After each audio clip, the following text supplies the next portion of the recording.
Mongol era ini hampir menguasai seluruh dunia. Wilayah Asia, Eropa, hampir semua takluk pada bangsa tetangga Manchuria ini. Dan kisah kali ini berlatar pendudukan Mongol di Ukraina. Karena kebengisan bangsa penakluk ini setelah menduduki kota-kota penting di wilayah negara, sebagian besar penduduk menyingkir ke area pegunungan Karpatian yang membentang membelah Yugo, Ceko, Ukraina dan lainnya. Tidak hanya rakyat sipil, bahkan para petinggi militernya pun banyak menyingkir ke sana dan membuat kekuasaan baru yang meski kecil cukup berpengaruh di wilayah-wilayah pelarian. Tetapi meski sangat kuat, tentara Mongol di negara ini nantinya akan mengalami perlawanan dan pertempuran yang sangat hebat dari sebuah desa di atas gunung Karpatian yang menjadikan Mongol tidak akan melupakan selamanya.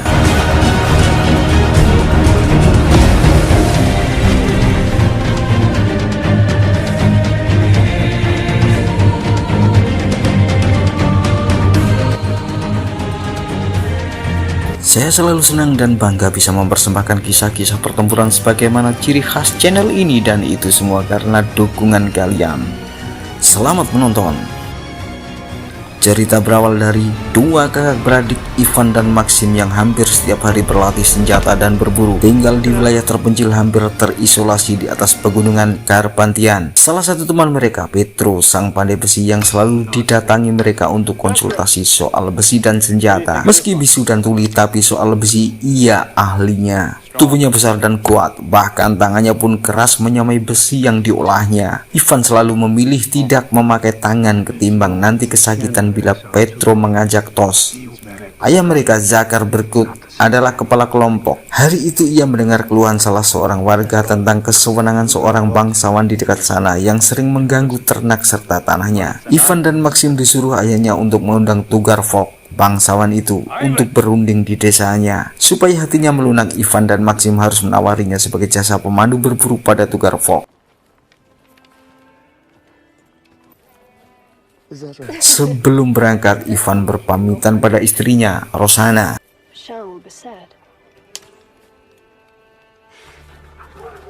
Tugar Folk sudah tahu bila kedua anak Zakar ini memandunya karena ada sesuatu yang diharapkan dari desa terpencil itu. Saat memandu Tugar Folk berburu, Maxim melihat kayu yang melintang dan bermaksud memindahkannya agar kuda-kuda bisa lewat. Tetapi ia dan kakaknya Ivan kaget. Seorang penunggang kuda melompat di kayu itu begitu saja. Ternyata dia seorang gadis. Dia putri Tugar Folk, Miroslava namanya, baru saja bergabung dalam perburuan. Saat konsentrasi berburu, Miroslava terjerumus ke lubang gua.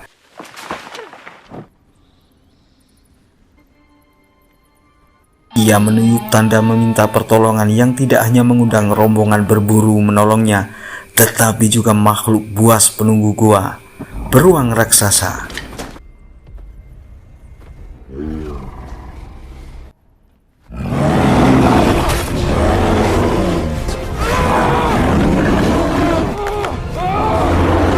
Saat yang kritis itulah datang Maxim yang berusaha sekuat tenaga menaklukkan beruang itu. Dengan bantuan pemuda itu, beruang bisa dibunuh keduanya.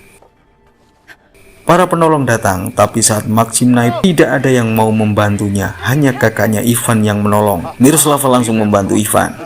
Secara tegas Tugar Folk mengatakan apa imbalan yang diinginkan Maxim karena telah menolong putrinya. Maxim menjawab ia meminta Tugar bisa ke desanya untuk suatu perundingan. Tugar menyetujui, tetapi bukan karena Maxim, tapi karena ia memang ingin ke sana sejak kemarin. Begitulah kesombongan Tugar Folk.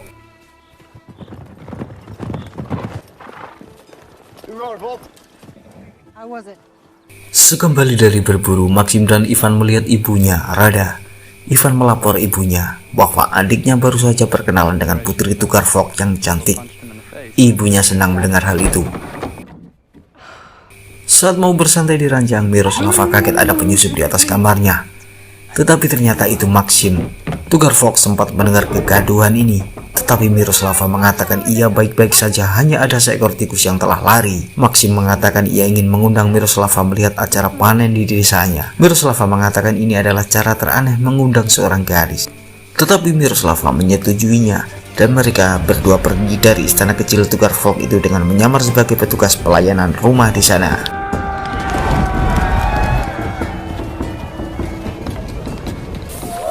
Acara pesta sangat meriah, semua bergembira. Miroslava diperkenalkan pada Ibu Maxim. Tampak ibu penyayang anak-anaknya ini sangat menyukai Miroslava. Juga paman mereka, Korhun, yang pemabuk, memuji-muji Miroslava sebagai gadis tercantik sejagat Ukraina. Miroslava juga melihat kakak Maxim sedang bertanding pedang. Dan Maxim sangat bangga menceritakan kehebatan kakaknya itu, betapa ialah yang menjaga Maxim selama ini. Rada Ibu Maxim memberi gadis ini pengikat kain miliknya sebagai tanda ia menyukai gadis ini. Hari itu Rada beserta beberapa rombongan akan pergi keluar desa ke sebuah kota untuk menjual beberapa hasil bumi di antar Korhun, paman Maxim. Tentu Korhun tujuannya juga bisa membeli minuman keras yang ia sebut madu kesehatan. Petro mengajak Maxim dan Ivan berburu ke hutan. Tapi ada hal mencurigakan, Maxim mendengar sesuatu.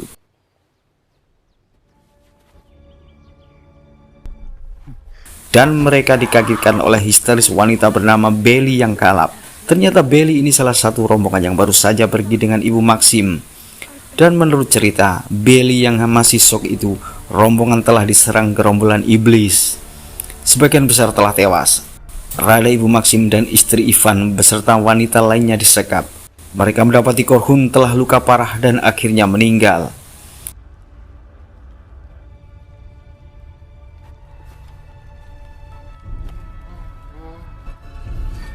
Ketiga orang ini langsung menuju tempat perkemahan perusuh yang tampak dari jauh ada lampu-lampu obor, jelas ini pasukan Mongol.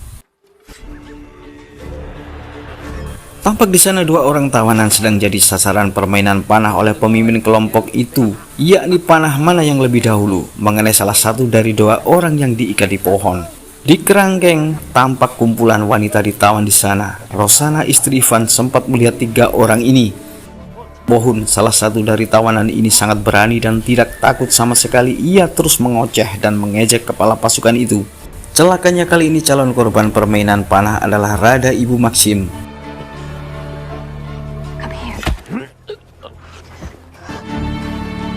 Bohun kaget. Ia lantas berteriak memancing emosi pemanah agar ia lebih dahulu yang dipanah. Saat itu juga Bohun melihat Maxim, Ivan, dan Petro.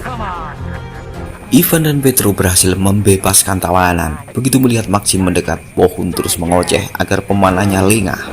Dan Maxim langsung menyergapnya. Terpaksa Maxim membunuh kepala prajurit ini saat ia bangun lagi dan menyerang Maxim yang baru membebaskan ibunya dan Bohun.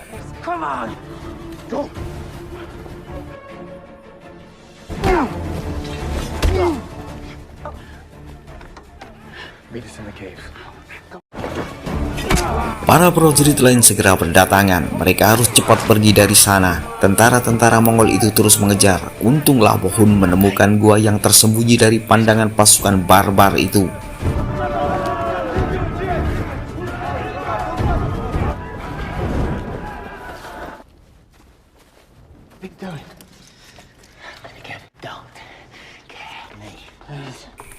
Ternyata Rada terluka parah oleh senjata salah satu prajurit tadi saat melarikan diri dari kamp.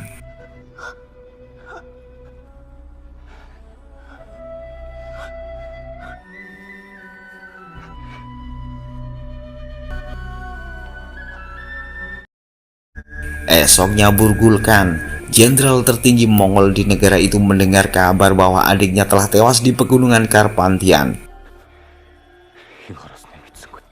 Ia begitu geram bagaimana bisa adiknya mati di tengah kamp yang penuh pasukan. Tapi Burgulkan mengampuni pengawal pribadi adiknya itu.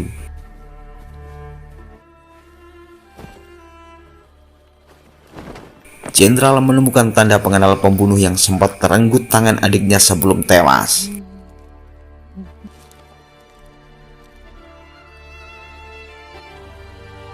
Malamnya Maxim dan Ivan baru bisa membawa jenazah Rada ke desa mereka setelah patroli Mongol tidak terlihat. Diadakan upacara pemakaman sesuai adat mereka. Burgulkan terus memegang pedang bekas milik adiknya itu dengan kesedihan dan kemarahan. Ia menyuruh orang-orangnya segera mencari kelompok mana dari orang-orang gunung itu yang membunuh adiknya. Di tempat Zakar berikut saat mereka membicarakan kejadian kemarin, datang Tugar Folk beserta rombongannya. Ia datang sesuai janjinya kemarin saat berburu. Tugar langsung mengatakan pada para penduduk di sana bahwa sebagian besar wilayah ini adalah kekuasaannya dan ia berwenang penuh terhadap tanah-tanah di sana. Pengawal pribadinya menunjukkan sertifikat tanah sah yang dimiliki dan penduduk di sana harus berterima kasih padanya telah memberi wilayah tinggal mereka mengungsi saat Mongol menguasai negara ini. Ia adalah raja kecil di sana dan kepada Tugar Folk lah penduduk desa harus mentaatinya. Tugar dengan pongah mengatakan jika ada yang tak puas silakan salah satu dari mereka bertarung dengan pengawal pribadinya. Bila bisa merobohkan pengawalnya, ia bersedia pergi ke Garlic untuk mengumpulkan pasukan di sana dan memberontak pada Mongol. Tapi jika jagoan penduduk kalah, maka kedua anak Zakar yakni Maxim dan Ivan jadi budak pelayan di rumah Tugar Folk. Maxim maju mewakili petarung desa itu. Pertarungan dimulai.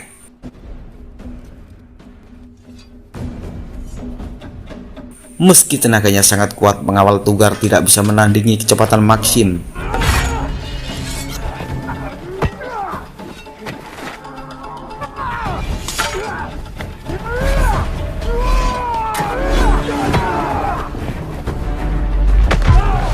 Maxim tidak mau membunuh lawannya.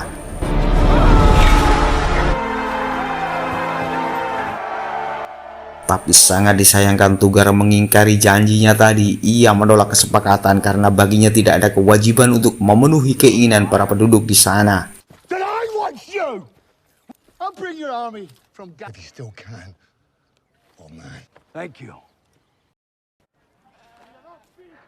Maxim sedikit terhibur atas kedatangan kekasihnya yang diam-diam menemui dirinya seusai pertarungan.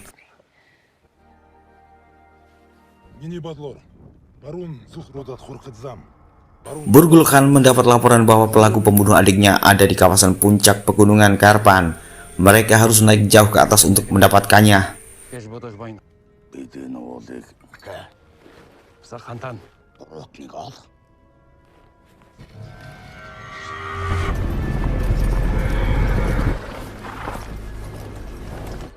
Pasukan Mongol itu bergerak keesokannya dan menanyai tiap orang yang dicurigai dengan cara yang sadis.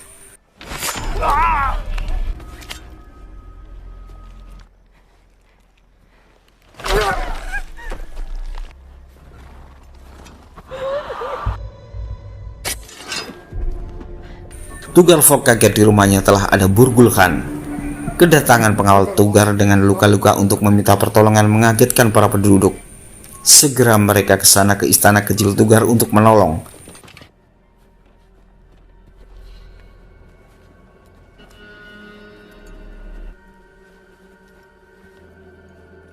Tetapi ternyata itu hanya kebohongan.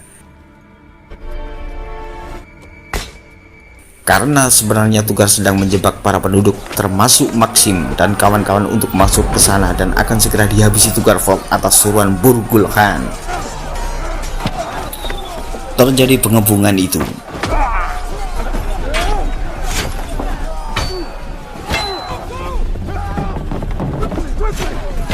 Buhun yang pemarah itu terkena panah. Meski ia dan Maxim serta lainnya berhasil masuk ke dalam untuk berlindung dengan cara mengunci semua pintu. Petro berhasil mencabut sisa anak panah di bahu Buhun si berangasan ini. Burgul Khan melihat kesempatan ini dan bermaksud membakar benteng itu dengan panah api. Tetapi Tugar keberatan, yang dipikirkan adalah putrinya ada di sana, meski ia tak mengatakan pada Burgul.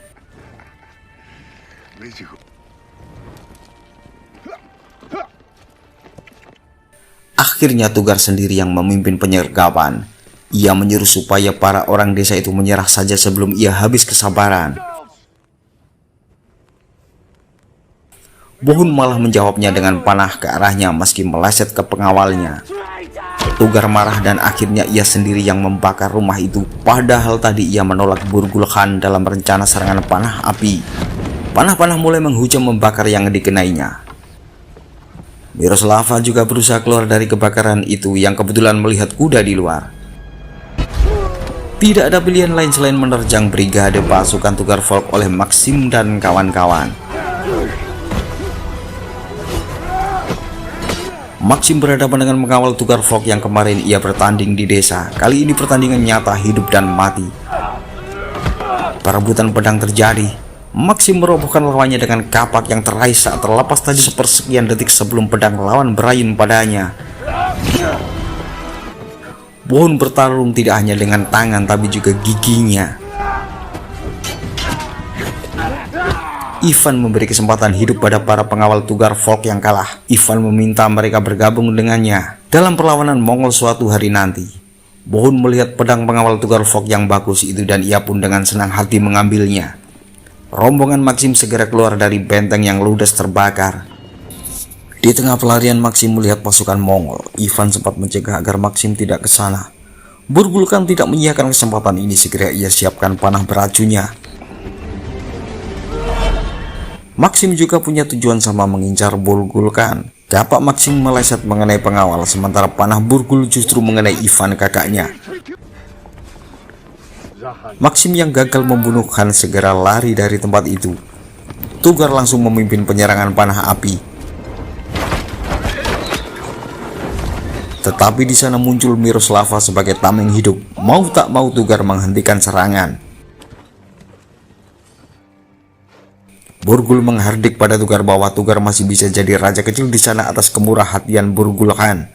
Tindakan Tugar kali ini akan jadi pertimbangan baginya karena gagal menangkap Maxim. Pelarian Maxim dan lainnya sampai ke desa. Sayang sekali panah yang menancap di leher Ivan tadi mulai bereaksi. Ia dibawa ke dalam.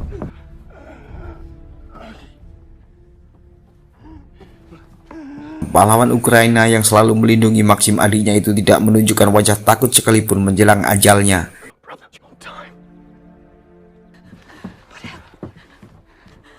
Ia bahkan melarang anak istrinya menangis. Ia akan mati bukan dalam keadaan hina, tapi terhormat melawan kebengisan penjajahan Mongol.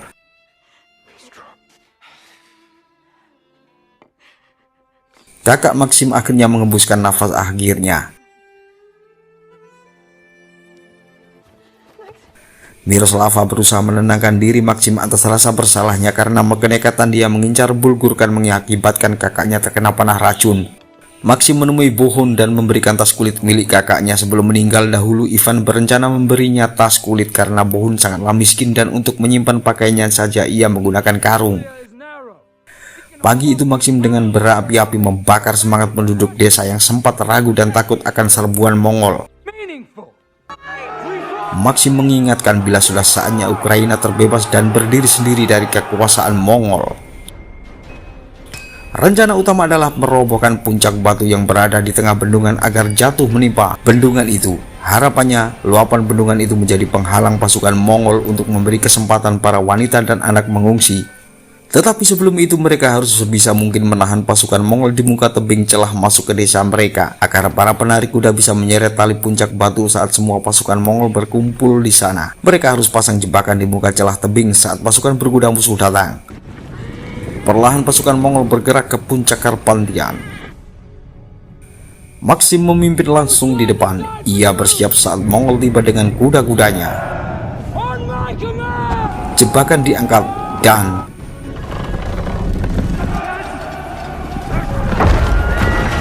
banyak kuda Mongol berjatuhan.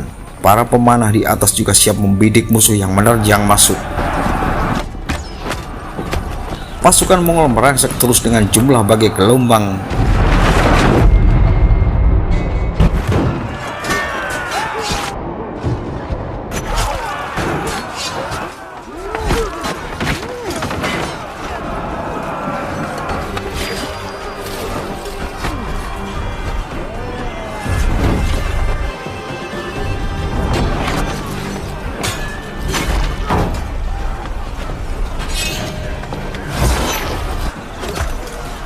Si mata satu tampak mengincar Zakar Berkut yang adalah pemimpin utama para pejuang.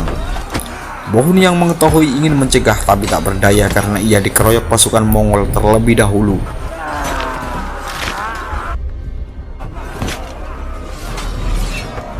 Untunglah ada Petro di sana dan langsung membabat si mata satu hingga roboh tak bernyawa. Pasukan yang begitu banyak turun mentalnya setelah melihat kematian si mata satu. Mereka lari mundur.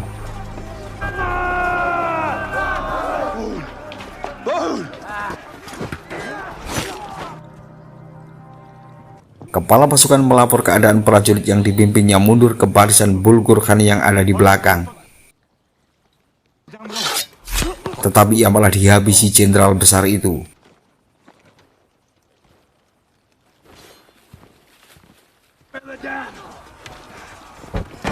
Maxim tahu itu tadi baru seperempat pasukan Mongol yang menyerbu mereka. Ia harus menyiapkan rencana selanjutnya. Tugal Fok yang diserai memimpin selanjutnya mengejar terus Maxim dan lainnya.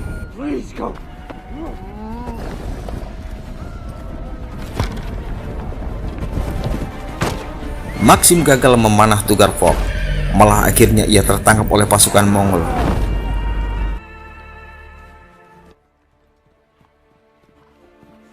Petrus sampai ke kelompoknya yang berada di ujung jalan bendungan, tentu saja dengan kabar tidak menyenangkan, yakni tertangkapnya Maxim.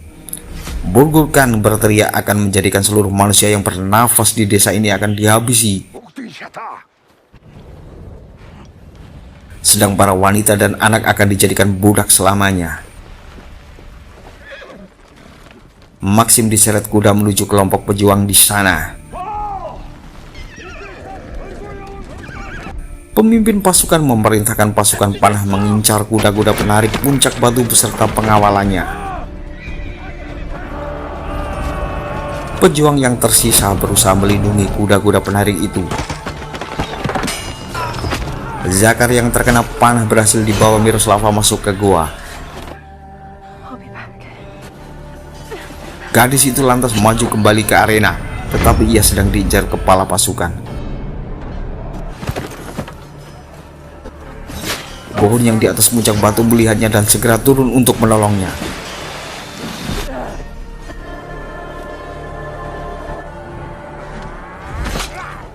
Pasukan utama Bulgur Khan juga datang saat itu.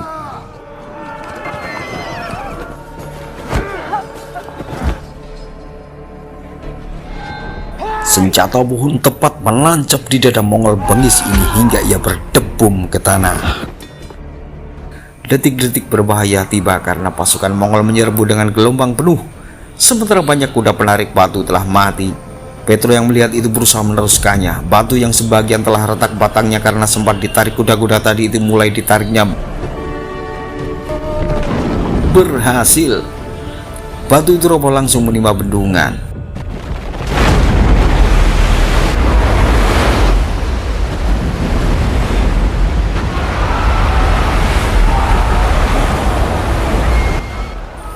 Bulgur Khan dan Tugal Fok berusaha naik ke batu besar yang berada di tengah celah tebing. Rupanya Maxim yang terikat tangannya ikut dinaikkan meski pengawal lainnya pun akhirnya terbawa arus.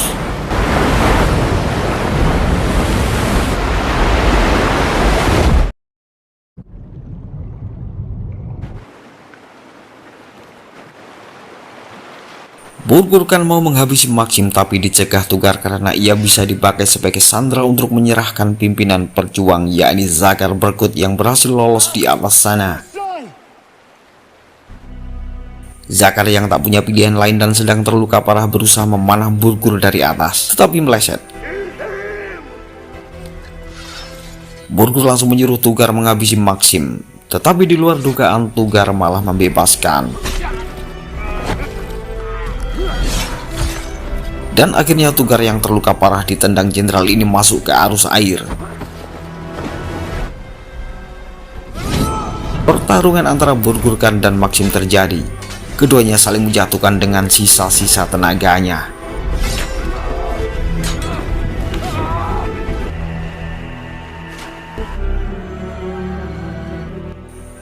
Tapi jenderal itu akhirnya tewas tertusuk senjata Maxim.